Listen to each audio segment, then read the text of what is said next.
The News Day continues here on One News Now. I'm Diego Castro, bringing you the biggest headlines from around the world. Indian rescue workers completed operations on Sunday following the country's deadliest rail crash in more than 2 decades. Signal failure is emerging as a likely cause of the accident that killed at least 275 people. The death toll from Friday's crash was revised down from 288 after it was found that some bodies had been counted twice. Nearly 1,200 people were injured when a passenger train hit a stationary freight train, jumped the tracks, and hit another passenger train passing in the opposite direction near the district of Balasore. The drivers of both passenger trains were injured but survived, she said. More than 900 people had been discharged from the hospital while 260 are still being treated, with one patient in critical condition. The probe into the accident is now focused on the computer-controlled track management system called the interlocking system, which directs a train to an empty track at the point where two tracks meet. Inquiry generally, this kind of inquiry should happen very fast is our general understanding, and hopefully within next 15 to 20 days inquiry report should be out, but still we'll keep pursuing. Pro-Ukraine forces continue to shell Russia's border region overnight after 2 people were killed the previous night. A pro-Ukraine group of Russian partisans says it has captured several soldiers during a cross-border raid. According to the governor of Belgorod, 2 districts had suffered lots of damage from the latest shelling.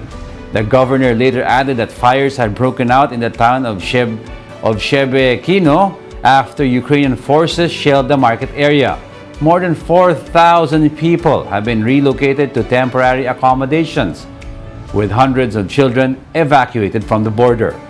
Residents reported 2 women were killed when shells exploded in front of their homes, leaving locals fearing for their own lives.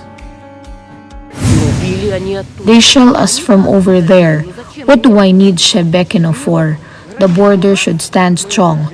We live on this side and they can stand on their hands on their side. I want peace here on this side. I have 8 children and 14 grandchildren. Should I now be worried because of Shebekino?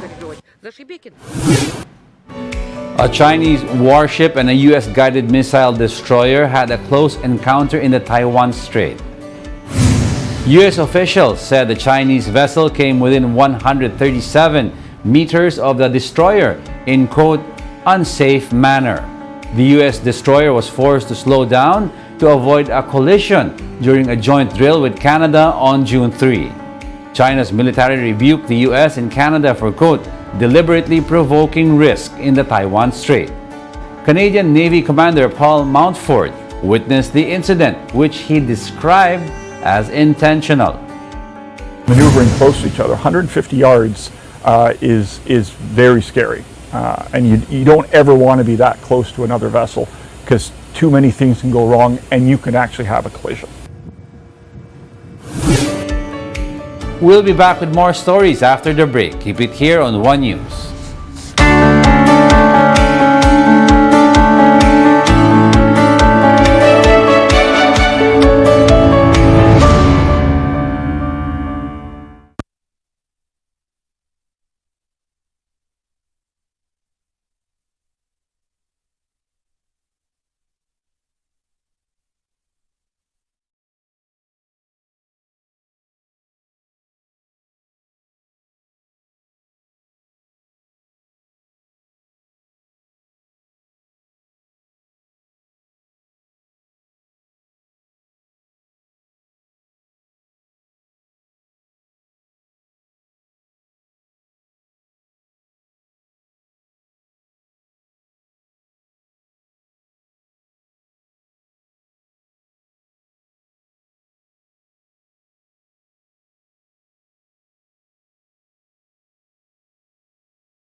You're still watching One News Now World. I'm Diego Castro.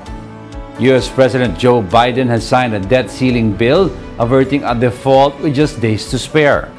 Biden signed the measure at the White House a day after hailing it as a bipartisan triumph. Last week, the House of Representatives and the Senate swiftly passed the legislation. The debt ceiling deal was reached after negotiations between Biden and House Speaker Kevin McCarthy, while McCarthy, the top Republican leader in Congress, lauded the passage of the bill. Some House conservatives warned that this may prompt some Republicans to seek his ouster. The front-runner to be Thailand's next prime minister joined the Pride Parade in Bangkok. Pitalim Haro-Enirat, leader of the Progressive Move Forward Party, promised to pass a law that would allow same-sex marriage and gender identity rights should he become premier. The front-runner joined thousands of LGBTQ+ people as they marched through central Bangkok. According to the governor of Bangkok, over 50,000 people joined this year's Pride Parade, more than double of last year's attendance. To mark Pride Month, parade participants called for legislation for the protection and the rights of the LGBTQ community in the country, in the second official Pride March held in the country. Today, and all the genders are out there to show that we want diversity and equality enshrined in the law.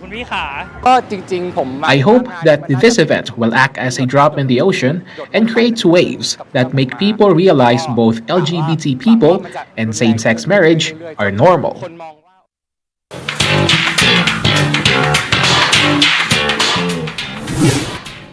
Spider-Man Across the Spider-Verse opens in US and Canadian theaters with a massive $120.5 million, more than tripling the debut of the 2018 animated original. Sony Pictures Across the Spider-Verse, the multiverse-spinning animated Spider-Man spin-off, sailed way past expectations, according to studio estimates. The film is also riding terrific reviews with 95% fresh on Rotten Tomatoes. Across the Spider-Verse sees the return of 2018 animated hero Miles Morales, voiced by Shameik Moore, who is catapulted across the multiverse after being reunited with Gwen Stacy, voiced by Hailee Steinfeld.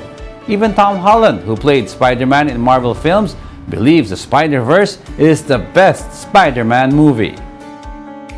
I think the first Spider-Verse movie is the best Spider-Man movie that's ever been made. I'm so proud of everyone involved. Amy Pascal is like my mum. I was supposed to go with her as a date. I couldn't go because I'm here working, but I'm incredibly proud of them. I'm excited for the second one. I'm sure it will live up to every expectation, and I can't wait to see it. And those are the top world headlines of the hour. Join us again at 9 a.m. as we continue to monitor the day's biggest stories. Coming right up is Agenda at 8 a.m. I'm Diego Castro. We are One News. All sides, all the time.